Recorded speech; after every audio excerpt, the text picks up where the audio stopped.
Good evening.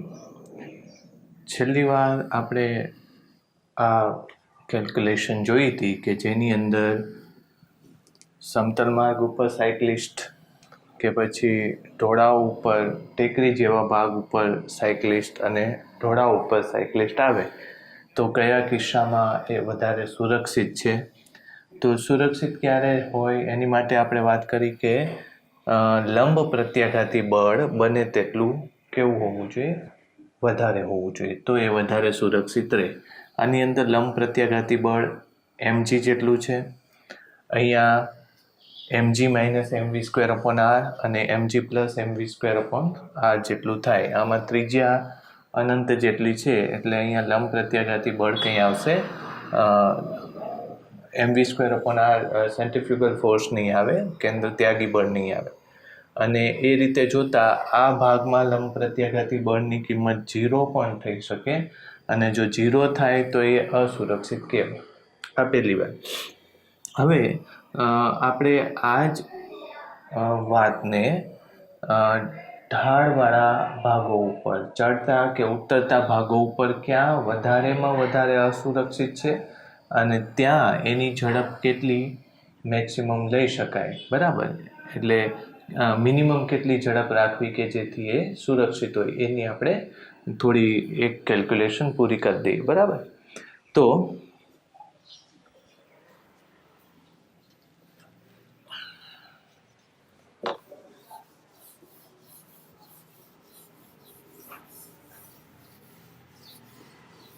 અત્યારે આપણે ઉધ્વ વક્રતાવાળા માર્ગો ઉપર સાયકલિસ્ટ અથવા તો મોટરસાયકલિસ્ટની મહત્તમ સલામત ઝડપની વાત કરવી છે, બરાબર.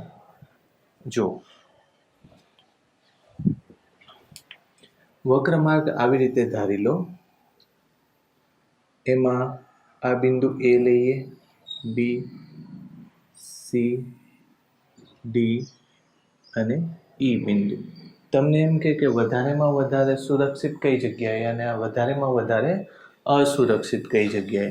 તો તમને ખબર છે કે આ માર્ગ જે છે ત્યાં તો એ કેન્દ્ર તરફ એને આ રીતે mv સ્ક્વેર અપોન આર જેટલું બળ લાગે છે, નીચે mg જેટલું બળ લાગે છે, બરાબર. એટલે ત્યાંથી તો એ ગતિ શરૂ કરે છે એટલે વેગ કેવો છે એનો ઓછો છે, એટલે આ જગ્યાએ mv સ્ક્વેર અપોન આર છે જ નહીં, એટલે લંબ પ્રત્યાઘાતી બળનો આવવાનો સવાલ નથી.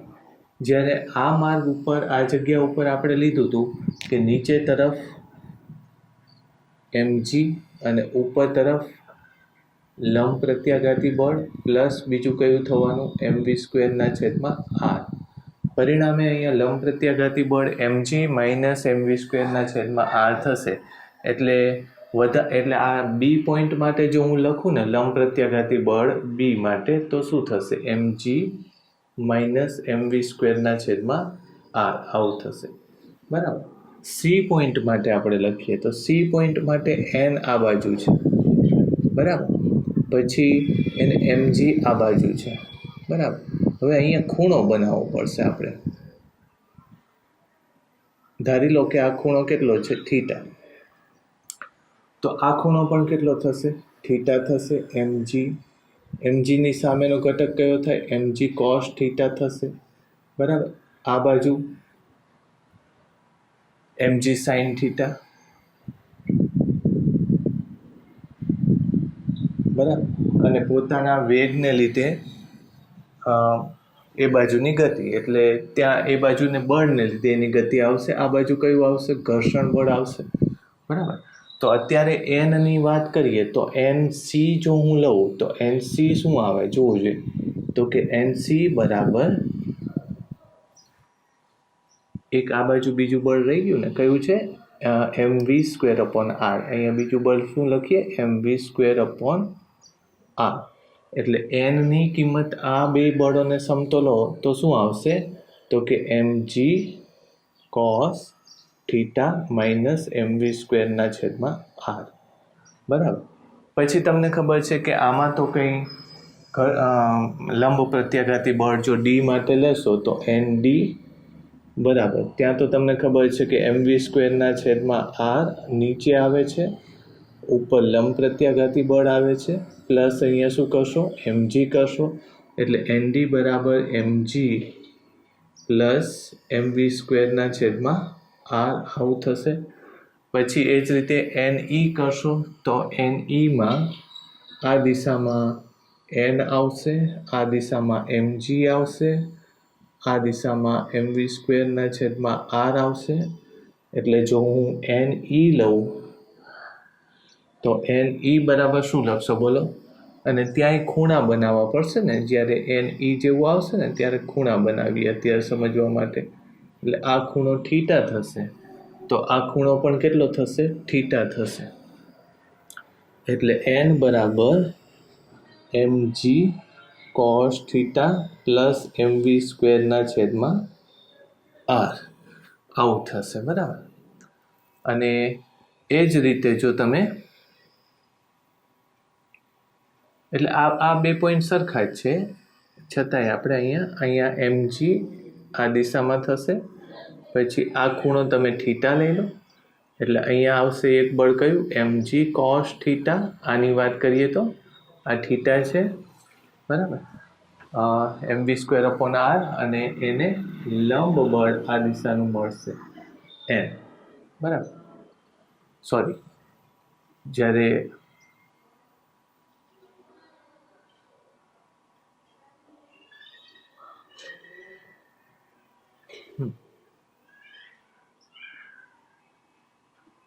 એટલે આ બેમાં કેસ સરખો જ આવશે, એટલે આની કેલ્ક્યુલેશન કરવાની જરૂર નથી પડતી આમ તો, બરાબર.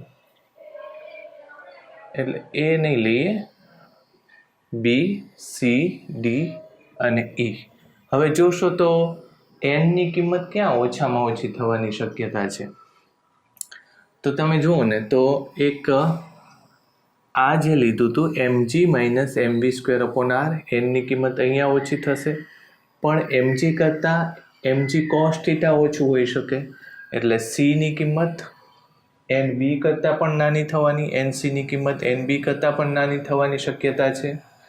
જ્યારે આ બેમાં સરવાળો થાય છે એટલે એ બેની કિંમત nની આ બેની સરખામણીમાં મોટી જ રહેવાની. એટલે તમે જોશો તો આ બેમાં હવે કોણ નાનું? તો કે સી પાસે mg ની જગ્યાએ mg cos થીટા છે. cos થીટાની કિંમત 1 કરતાં નાની અથવા મેક્સિમમ 1 હોઈ શકે. એટલે ncની કિંમત આપણે nbની કિંમત કરતાં કેવી રહેવાની? મોટી. હવે cos થીટાની કિંમત આપણે 1 થવા માટે થીટા કેવું થવું જોઈએ? 90 થવું જોઈએ. એટલે એક્ઝેક્ટ આ જે ખૂણો છે, સોરી, થીટા કેટલું થવું જોઈએ? 0 થવું જોઈએ.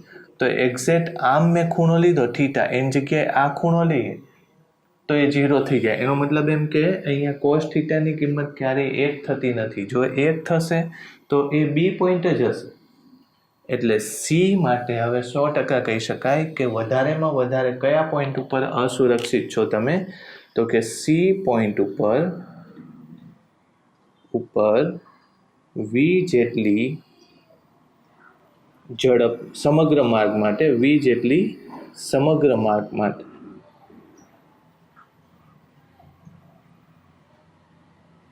ની ઝડપ માટે વધારેમાં વધારે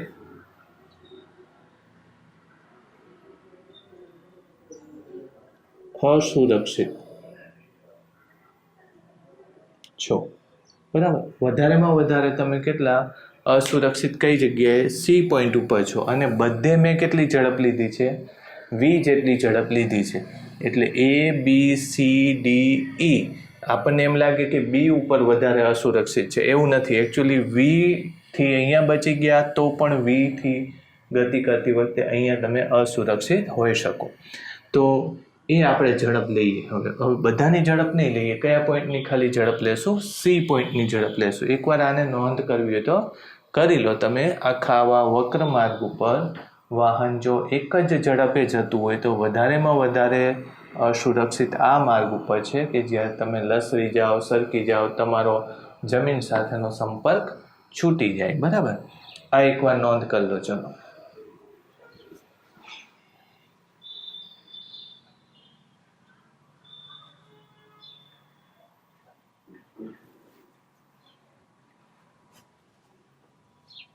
હવે આપણે એના પોઈન્ટ લઈને જોઈએ.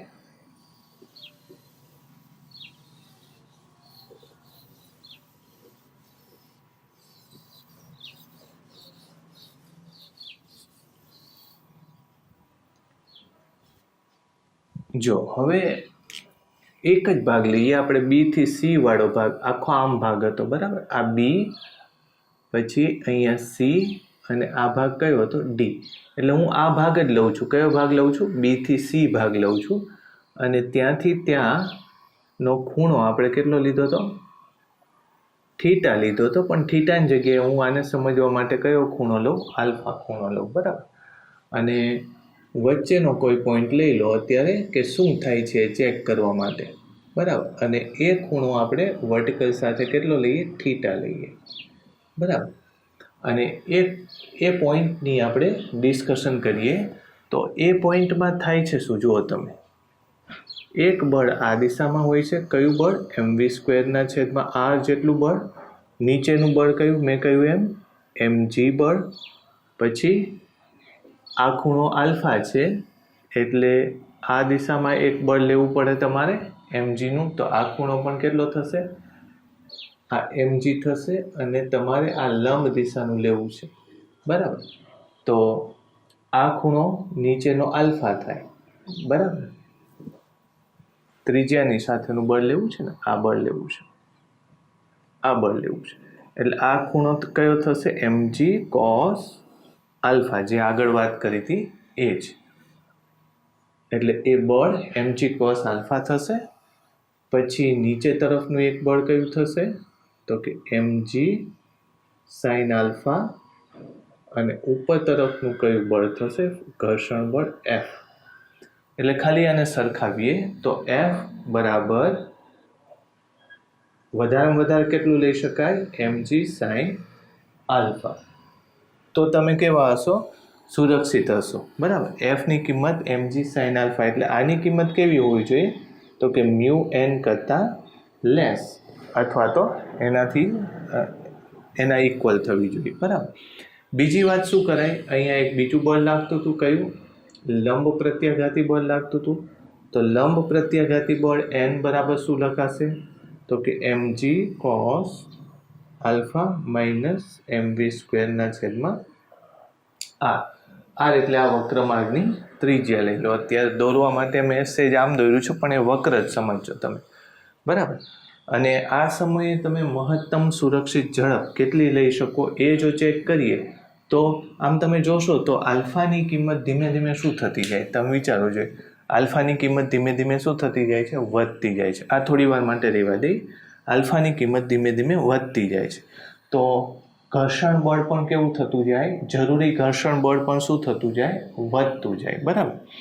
હવે આલ્ફા એટલે આ સૂત્ર ઉપર લીધું. જ્યારે આલ્ફા વધે છે, આના આધારે હું લખું જો, આલ્ફા જ્યારે વધે છે ત્યારે સાઇન આલ્ફા વધે છે, ત્યારે એફ જરૂરી એફનું મૂલ્ય પણ શું થાય છે? વધે છે. ત્યારે આલ્ફા જ્યારે વધે છે ત્યારે કોસ આલ્ફા ઘટે છે. કોસ આલ્ફા ઘટે એટલે આ ભાગ ઘટે, એટલે લંબ પ્રત્યાઘાતી બળની કિંમત કેવી થતી જાય છે? ઓછી થાય છે. એટલે તમે બી થી સી દરમિયાન આલ્ફા વધતું જાય છે, એટલે લંબ પ્રત્યાઘાતી બળ ઘટતું જાય છે. લંબ પ્રત્યાઘાતી બળ જો ઘટે તો મહત્તમ ઘર્ષણ મેક્સિમમ ફ્રિક્શનલ ફોર્સ μn હોવાથી એ પણ શું થશે? એ પણ ઘટશે. આખું ફ્રિક્શનલ મહત્તમ ઘર્ષણ બળ પણ ઘટશે બરાબર. અને મહત્તમ ઘર્ષણ બળ જ્યારે ઘટે ત્યારે વધારેમાં વધારે તમે આની કિંમત ધારો કે વધવી જોઈએ. આ શું કરે છે? તો કે વાહનને એ રસ્તા ઉપર સ્થિર રાખે છે. શું કરે છે? ચોંટાડી રાખે છે. વાહનનો સંપર્ક રસ્તા સાથે છે. જ્યારે ઘર્ષણ બળ કરતાં નીચે તરફનું બળ જો વધી જશે ત્યારે શું થશે? તો કે વાહન એમાં પૈડા ગબડવા કરતાં પૈડું લસરવા મળશે બરાબર. એટલે અહીંયા આ કિંમત જે છે એ mg સાઇન થીટાની કિંમત ક્યારેય એફ મેક્સિમમથી વધવી જોઈએ નહીં, નહીં તો શું થશે, વાહન લસરવા માંડશે, બરાબર. એટલે આપણે અહીંયા જોઈએ તો આલ્ફા વધે છે એમ એફ વધતું જાય છે. એફ વધતું જાય એનો મતલબ એમ કે એફ મેક્સિમમ તરફ પહોંચવાની એની શક્યતા વધતી જાય છે, બરાબર. ઉપરાંત એફ મેક્સિમમની કિંમત એ ઘટતી જાય છે. એટલે આની કિંમત ધારો કે વધતી જાય અને વધતા વધતા એફની કિંમત વધતા ધારો કે 5 ન્યૂટન સુધી પહોંચી. અને 5 ન્યૂટન પહેલાં શું હતું તો કે સ્થિર સ્થિતિમાં, આપેલી સ્થિતિમાં એફ મેક્સિમમની કિંમત આટલી હતી. કેટલી હતી? 5 ન્યૂટન જેટલી હતી, બરાબર. તો એફ વધે છે કયા માર્ગ ઉપર? બી થી સી માર્ગ સુધી. તો એફ મેક્સિમમની કિંમત જે 5 ન્યૂટન સ્થિર સ્થિતિમાં હતી એની જગ્યાએ કેટલી થઈ જશે? 3 ન્યૂટન. એટલે બધું જ આમાં રિવર્સ થાય છે. એક તો તમે લંબ પ્રત્યાઘાતી બળની કિંમત ઘટવાને લીધે આમે અસુરક્ષિત છો કે તમારો જમીન સાથેનો સંપર્ક છૂટો પડવા માગે છે, અને બીજું એફ મેક્સિમમની કિંમત પણ ઘટવાને લીધે તમારો જમીન ઉપરની પકડ તે ઢીલી પડી છે અને પરિણામે તમે લસરવા તરફ જઈ રહ્યા છો. એટલે આમ જોશો તો સી બિંદુ વધારેમાં વધારે અસુરક્ષિત છે, કારણ કે ત્યારે સૌથી ઓછામાં ઓછી કિંમત કોની હશે? એનની, એફ મેક્સિમમની, અને ત્યારે સૌથી ઓછામાં ઓછું ઘર્ષણ. એટલે જે હું કહેવા માગું છું એનો અર્થ તમે સમજો કે વાહનનો અહીંયા પૈડા, ધારો કે સાયકલ હોય તો આ પૈડાની પકડે ગુમાવાય છે, એટલે આમ લસરી જવા માગે છે.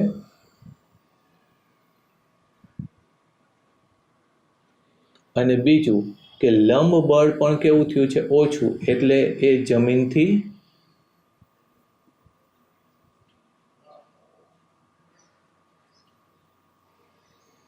સંપર્ક તોડવા માંગે છે. એટલે આ બંને વસ્તુ આમાં થશે. એટલે આ એક મેં તમને કીધું કે કેટલી કિંમત ત્યારે વી મેક્સિમમ ત્યારે કેટલી લઈ શકાય. તો હવે અહીંયા ચેક કરી શકાય કે એમજી સાઇન આલ્ફાની કિંમત મ્યુ ગુણ્યા એનથી નાની અથવા ઇક્વલ હોવી જોઈએ. એનની કિંમત શું લખશો? Mg cos alpha minus mv સ્ક્વેરના છેદમાં r. આવું થશે. તો હવે આમાં મારે વી જોઈએ છે, બરાબર.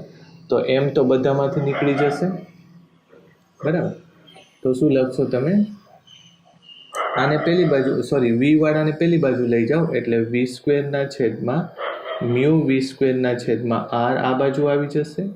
Mu cos alpha minus mu g cos alpha minus g sine alpha. તેથી v less than or equal to શું લખશો?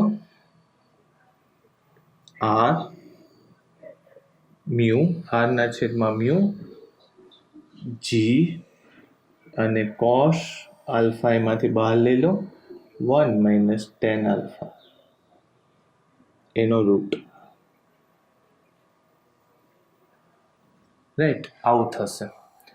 એટલે વીની કિંમત જો આટલી કિંમત કરતાં, આની કિંમત કરતાં જો વધશે તો તમે સુરક્ષિત નથી. કઈ રીતે? બંને આસ્પેક્ટ એમાં આવી ગયા. તમે લસરીએ જશો અને જમીનથી તમારો સંપર્ક પણ છૂટી જશે. આને હજી એકવાર ટ્રીટ કરશું, પણ આ એકવાર નોટ ડાઉન કરી નાખો, બરાબર.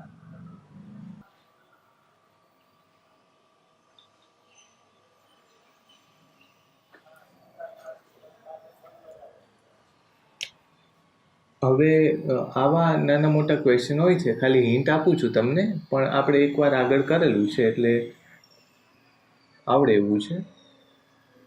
આમાં ધારી લો કે એક ઢાળવાળો બ્લોક મૂકેલો છે અને ઢાળ મૂકેલો છે, ઢાળની ઉપર એક બ્લોક મૂકેલો છે, બરાબર. હવે એમ કહે છે કે આમાં મહત્તમ કેટલી ઝડપ રાખવી જેથી એ બ્લોક સુરક્ષિત રહી શકે. અહીંયા મ્યુ કેવું છે? 0 છે, બરાબર. તો આમાં કેલ્ક્યુલેશન આગળ કરીએ એ જ રીતે કરવાની છે. આ બ્લોક ઉપર આખું ડિસ્કશન કરવા કરતાં હું તમને ખાલી હિન્ટ આપું છું. આ બાજુ કયું આવશે? એમ આર ઓમેગા સ્ક્વેર આવશે, નીચેની તરફ mg આવશે, બરાબર. ઢાળનો ખૂણો છે થીટા, લંબ પ્રત્યાઘાતી બળ આ દિશામાં આવશે, બરાબર. અને ઓમેગાની વેલ્યુ લેવી છે. બીજું આમાં કયું બળ આવે? બસ આટલા જ બળો આવશે. થીટા ખૂણો છે, તમને ખબર છે કે આ બળ કયું થવાનું? mg સાઇન થીટા, બરાબર. આ બળ mg cos થીટા. ઘર્ષણ બળ તો આમાં છે નહીં, એટલે આ બળ થીટા, આ ખૂણો કેટલો થવાનો છે? થીટા થવાનો છે. એટલે એક આવશે plus m r omega square sine theta આવશે, આનો આ બાજુનો ઘટક. અને બીજો એક ઘટક આ બાજુ આવશે m r omega square cos theta. એટલે આ બધા બળોને સરખાવાના, એટલે તમે કહી શકો કે કેટલી મેક્સિમમ ઝડપ રાખી શકશો. આ બે બળો સરખાવો તો r omega square cos theta is equal to mg sine theta થવું જોઈએ. આ બેને તો સરખાવવાની જરૂર નથી, કારણ કે લંબ પ્રત્યાઘાતી બળની અત્યારે જરૂર નથી. સરકીને દૂર ક્યારે થઈ જશે? જ્યારે એને વધારે બળ આ દિશામાં લાગે તો. એટલે ઓમેગાની આ કઈ ઝડપ છે? તો કે મેક્સિમમ ઝડપ છે, આનાથી વધારવાની નથી. એટલે જો અહીંયા ઓમેગા સ્ક્વેર જો હું લઉં તો is equal two omega is equal to શું થશે? mg એમ નીકળી ગયો, બે બાજુથી મેં એમ કાઢી નાખ્યો છે, એટલે g પછી થશે ટેન થીટાના છેદમાં આ, બરાબર. અને એનો રૂટ. એટલે આ કઈ ઝડપ થશે? તો કે મહત્તમ સલામત કોણીય ઝડપ થશે. એટલે આ તો એક મેં આ ખાસ કિસ્સામાં આપ્યું તમને. આવો દાખલો કોઈ એક્ઝામમાં આવેલો છે કે તમે આવી રીતે ઢાળ રાખો ને ઢાળને કોઈ ઘર્ષણ ન હોય તો ત્યાં સ્થિર રહેવા માટે એ કેટલી કોણીય ઝડપ જોઈએ. આને મેં મહત્તમ લખ્યું તો એનું કંઈ કારણ છે. આના કરતાં ઓછી ઝડપ હોય તો એ સુરક્ષિત નથી. એટલે આને ઓમેગા મેક્સિમમ શું કામ સુરક્ષિત નથી એ જુઓ કે આટલી ઝડપથી તમે જાઓ તો તમારો બ્લોક એક્ઝેક્ટ અહીંયા હશે. આનાથી વધે તો બ્લોક આમ ઉપર તરફ સરકીને દૂર જતો રહેશે. આનાથી ઘટે તો બ્લોક નીચે સરકી જશે. એટલે એનો અર્થ શું થાય છે? ઘર્ષણ નથી, એટલે બ્લોકને ત્યાં સ્થિર રાખવા માટે એક જ ઝડપ કામની છે. મહત્તમ ન કહેવાય આને.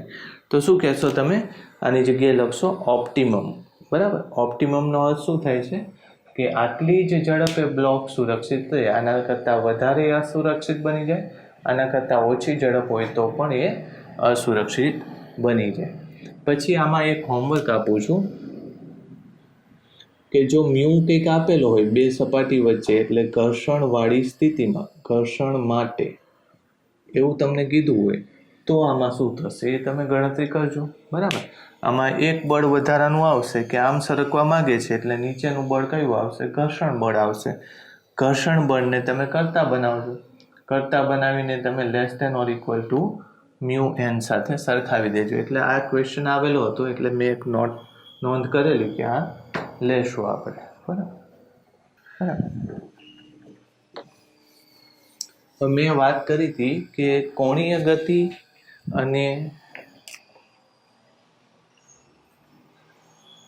રોટેશનલ મોશન, બરાબર. રોટેશનલ મોશનમાં શું હોય છે? તો કે પદાર્થ પોતે ફરતો હોય છે, બરાબર. પણ આમ જોવા જાઓ, ધારી લો કે પદાર્થ આમાં ગતિ કરે છે, તો એ કેવી ગતિ છે? રેખીય ગતિ અથવા તો લિનિયર મોશન છે, રેખીય ગતિ છે, બરાબર. પછી ધારી લો કે આમ ગતિ કરાવો, હમણાં જ મેં લીધો તો પદાર્થ આમ ધારો કે નીચે ગતિ કરે છે, અથવા તો અહીંથી આમ ગતિ કરે છે, તો એને પણ શું કહેવાય છે? રેખીય ગતિ પણ કહેવાય છે અને કોણીય ગતિ પણ કહેવાય છે. કારણ કે આમાં ઓમેગા લઈ શકાય છે અને વી પણ લઈ શકાય છે, તો રેખીય ગતિ અને કોણીય ગતિ પણ કહેવાય છે. આની તમે વાત કરશો કે આની અંદર પદાર્થ આમ ફરે છે, તો આમાં રેખીય ગતિ પણ કહેવાય છે અને કોણીય ગતિ પણ આને પણ કહેવાય છે, બરાબર. એટલે એ બેનું કોમ્બિનેશન છે. ધારી લો કે એક પૈડું ફરે છે, આ રીતે રિંગ ફરે છે, એવું સમજો ને, રિંગ છે આવી રીતે સાયકલની, તો અને આગળ વધે છે, એટલે આમાં કોમ્બિનેશન છે રેખીય ગતિ અને કોણીય ગતિ. હવે સમજો, આમ મેં લખ્યું છે એનો મતલબ એમ કે આ પ્રોબ્લેમ કોણીય ગતિ લઈને પણ ચર્ચા કરી શકાય છે અથવા તો રેખીય ગતિ લઈને પણ ચર્ચા કરી શકાય છે. પણ આ પ્રોબ્લેમ ફક્ત કોણીય ગતિ લઈને ચર્ચા ન થાય, આમાં રેખીય ગતિ, એટલે મેં શું લખ્યું છે આમાં અને લખ્યું છે. એટલે આ combination of linear motion, rectilinear motion and angular motion, એટલે આમાં બંને ગતિ આવે છે. અને એ જ રીતે જ્યારે વાહનનું પૈડું નક્કર હોય, બરાબર, અને એના બીજા પોઈન્ટની વાત કરીએ, અથવા તો હું આમ કહું તમને, એક ધારો કે સળિયો છે, અહીંયાથી બાંધી દીધો છે અને આમ ગતિ કરાવીએ છીએ, એટલે જો સળિયા ઉપર માર્ક કરેલા ટપકાની, ધારો કે એ બિંદુની ગતિ કેવી કહેવાય છે? કોણીય ગતિ અથવા તો રેખીય ગતિ, એવું લઈ શકાય. પણ પદાર્થની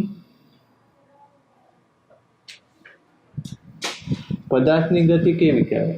તો પદાર્થની રોટેશનલ મોશન કહેવાય. શું કહેવાય છે?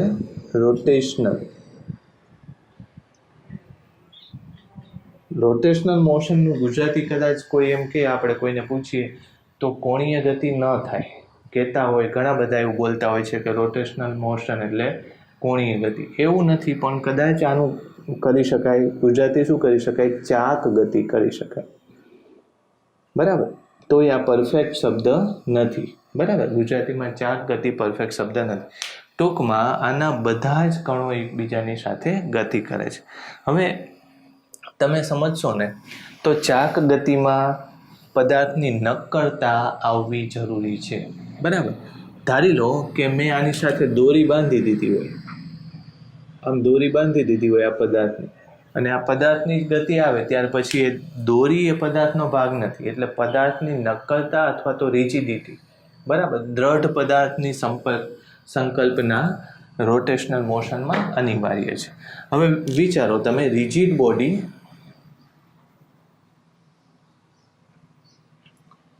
બોડીમાં અથવા તો રોટેશનલ મોશનમાં બીજું શું અગત્યનું, કેવી રીતે આઈડેન્ટિફાઈ કરી શકાય? તો કે એમાં એક કણની સાપેક્ષે બીજા કણની ગતિ લેતા હોય છે. શેમાં? રોટેશનલ મોશનમાં. અહીં એક લખી નાખીએ, રોટેશનલ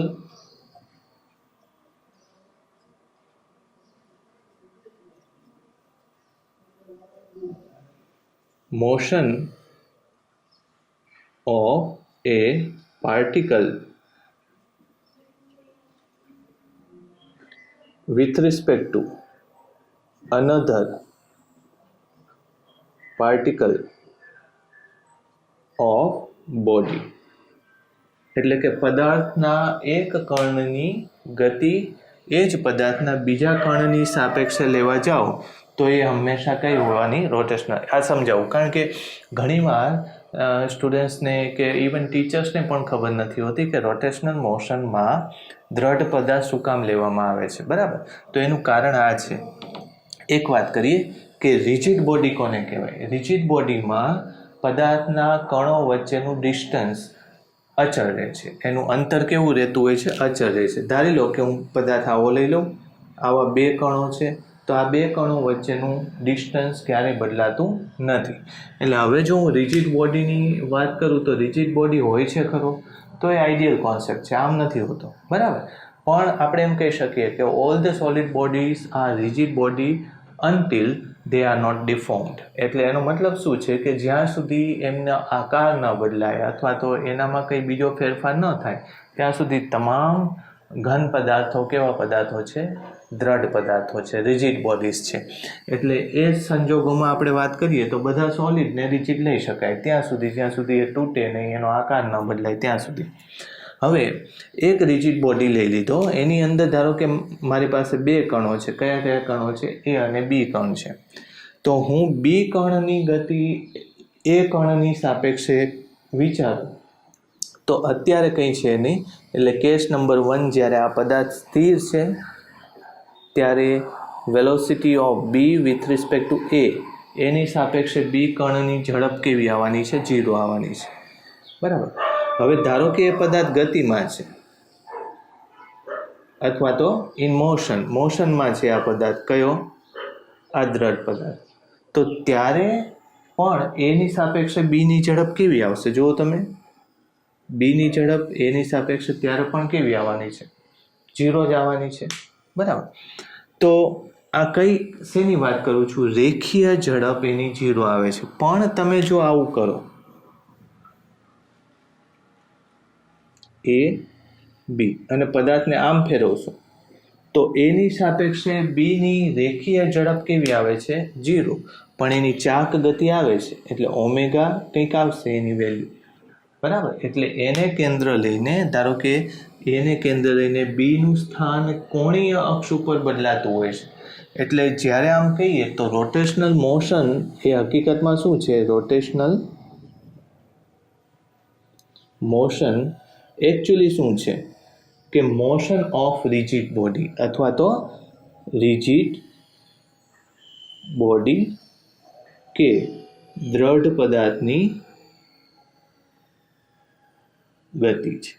દ્રઢ પદાર્થની ગતિ છે. તો દ્રઢ પદાર્થની કેવી રીતે ગતિ કરાવો? ત્યારે અંદરના કણોનું એકની સાપેક્ષે બીજાની ગતિ આવે તો કેવી રીતે કરાવવી જોઈએ? એની ચાક ગતિ કરાવો ત્યારે જ એ કણો એકની સાપેક્ષે બીજા કણોની ગતિ આવવા લાગશે.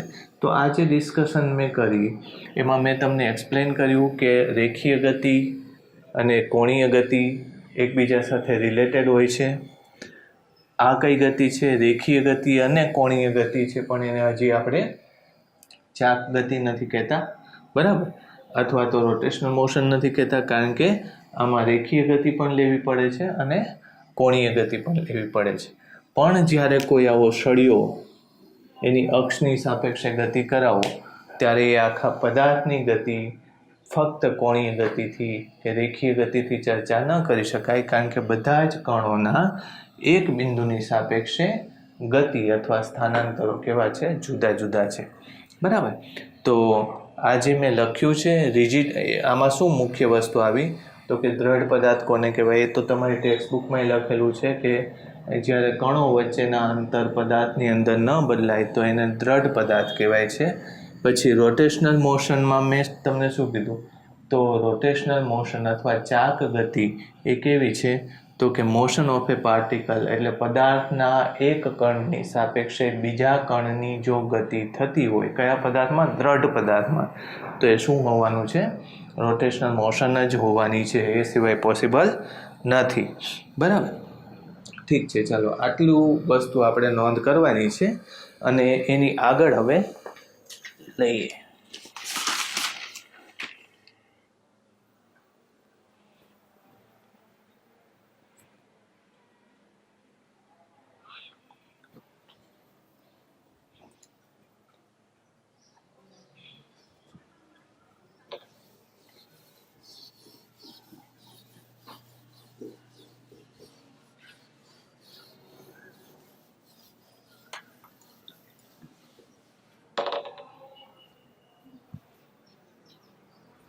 હવે તમને ક્વેશ્ચન એ થાય કે ચાક ગતિ લઈએ, બીજો એક ડિફરન્સ છે અગત્યનો કે કોણીય ગતિ અને રેખીય ગતિ, એનું ડાયનેમિક્સ લો. ડાયનેમિક્સની અંદર શું આવે? બળની વાત આવે. તો બળ લો, બળની વાત કરો અથવા ત્યારે શું જરૂર પડે? દળ અથવા એને શું લખશો? એમ. અને આ મોટા ભાગે કેવી રાશિ છે? મૂળભૂત રાશિ છે. અને દ્રઢ પદાર્થ માટે અચળ છે. આ મૂળભૂત રાશિ છે અને દ્રઢ પદાર્થ માટે અચળ છે. એટલે પદાર્થ, ધારો કે મેં આવો આડોઅવળો લીધો, આવા શેપનો પદાર્થ લીધો, આમ ગતિ કરાવો ત્યારે બળની ચર્ચા કરો ત્યારે દળ એમ જ આવે. પછી ધારો કે આમ ગતિ કરે ત્યારે એનું દળ કેવું થાય? એમ જ થાય. આમ ગતિ કરે ત્યારે દળ એમ જ થાય. એટલે એક બીજી અગત્યની વાત, તમારે ડિફરન્શિએટ કરવું હોય કે ચાક ગતિ કે રેખીય ગતિ આને કહેવાય કે ન કહેવાય, ત્યારે સમજવાનું કે જો એનું દળ અથવા તો દળની વ્યાખ્યા શું છે. દળ જેવી, દળ એ શું રાશિ છે? તો કે રાશિ જે બળ અથવા તો એને એક્શન કહેશું. બળની જગ્યાએ શું કહેશું? એક્શન. અથવા તો જે પ્રતિક્રિયા માટે આપણે કંઈક કાર્ય એ સાચો શબ્દ નથી. ગુજરાતીમાં કોઈ આના પરફેક્ટ શબ્દ નથી, પણ આપણે જે ક્રિયા કરી, એક્શન એટલે શું કહેશું? જે ક્રિયા. બરાબર. દળ એવી રાશિ છે કે જે તમે એને ખસેડવાની જે ક્રિયા કરો છો એ બળ કે ક્રિયાનો વિરોધ કરે. બરાબર. એટલે હંમેશા જ્યારે રેખીય ગતિ કે ચાક ગતિમાં તમે દળને વ્યાખ્યાયિત કરતા હોય તો દળ એ શું કરે છે? It counteracts the effect of force. એનો મતલબ એમ કે બળની કે બળ જેવી ક્રિયાનો વિરોધ કરે છે. આને સમજવા માટે એક નાનો એવો દડો હોય તો એને રોકવો ઇઝી છે, પણ એની જગ્યાએ એક એના જેટલા જ વેગથી કોઈ ટ્રેન આવતી હોય તો એને તમે રોકી નથી શકતા. તો જે માસ છે, દળ છે, એ તમારા કાર્ય કે એક્શનનો શું કરે છે? વિરોધ કરે છે. અને એ રાશિ શેમાં? કોણીય ગતિ અને રેખીય ગતિમાં કેવી હોય છે? અચળ હોય છે. એ રાશિ બદલાતી નથી હોતી જે તે પદાર્થ માટે. પણ હવે એક સમજવા જેવી બાબત એ છે, ધારી લો કે આપણી પાસે કોઈ આવો પદાર્થ છે. બરાબર. મેં એક ખીલ્લી અહીંયા ટાઈઅપ કરી દીધી છે. એને એ ખીલ્લીને પકડીને હું આમ ફેરવું છું. બરાબર. અહીંયા એક ખીલ્લી ટાઈપ કરી દીધી છે. હવે એની સાપેક્ષે આખા પદાર્થને હું આમ કોણીય ગતિ કરાવું છું. તો આ એક ક્રિયા થઈ. અને બીજી વાર હું એ પદાર્થમાં ખીલ્લીને અહીંયા બાંધી દઉં છું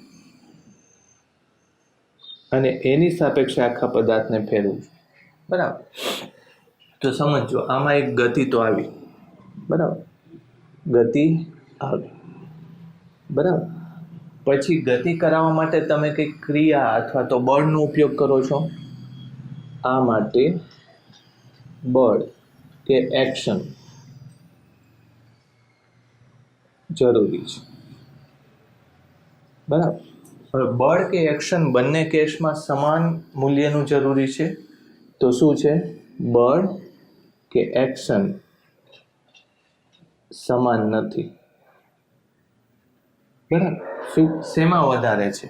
શેમાં બળ વધારે જરૂર પડશે અથવા તો શેમાં આપણે મહેનત વધારે જરૂર કરવી પડશે? આમાં વધારે મહેનતની જરૂર છે, આમાં ઓછી મહેનતની જરૂર છે. તો આમાં જે દળ જેવી રાશિ આવી, સમજો, દળ જેવી રાશિ અથવા તો એવી રાશિ કે જે તમારી ક્રિયાનો વિરોધ કરે છે, એ રાશિનું મૂલ્ય સરખો પદાર્થ છે તો એ બદલાવે. બરાબર. તો એ રાશિને ધારો કે એક્સ કહીએ. બરાબર. તો જો રાશિ એક્સ શેની માટે? તમારી ક્રિયા અથવા તો એક્શન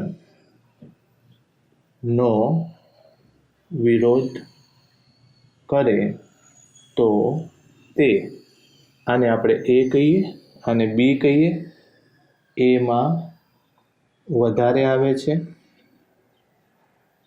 બીમાં ઓછી છે. બરાબર. તો પદાર્થ એનો એ છે. બરાબર. પદાર્થ એ જ હોવા છતાંય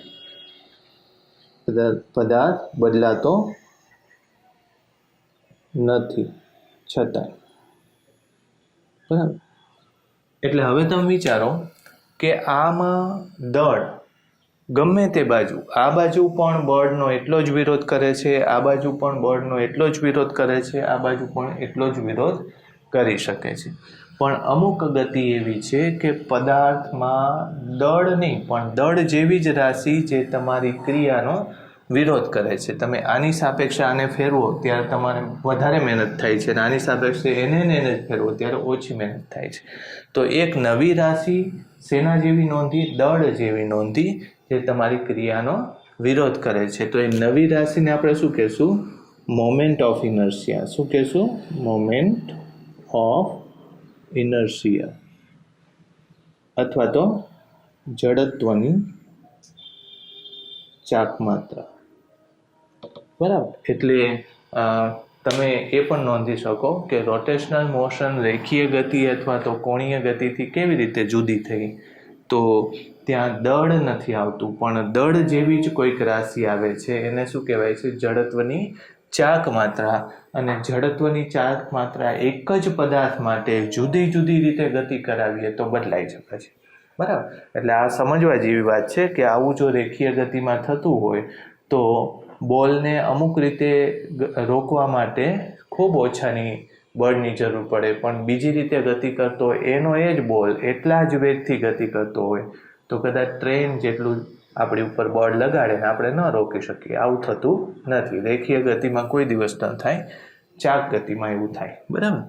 સારું, આ મેં નોંધ્યું. એ એકવાર તમે લખી લો પોઈન્ટ વાઇઝ શું કહેવા માગીએ છીએ. રેખીય કે કોણીય ગતિમાં એક રાશિ આવે છે દળ, જે તમામ દિશામાં તમામ ગતિઓ માટે એનું મૂલ્ય અચળ હોય છે.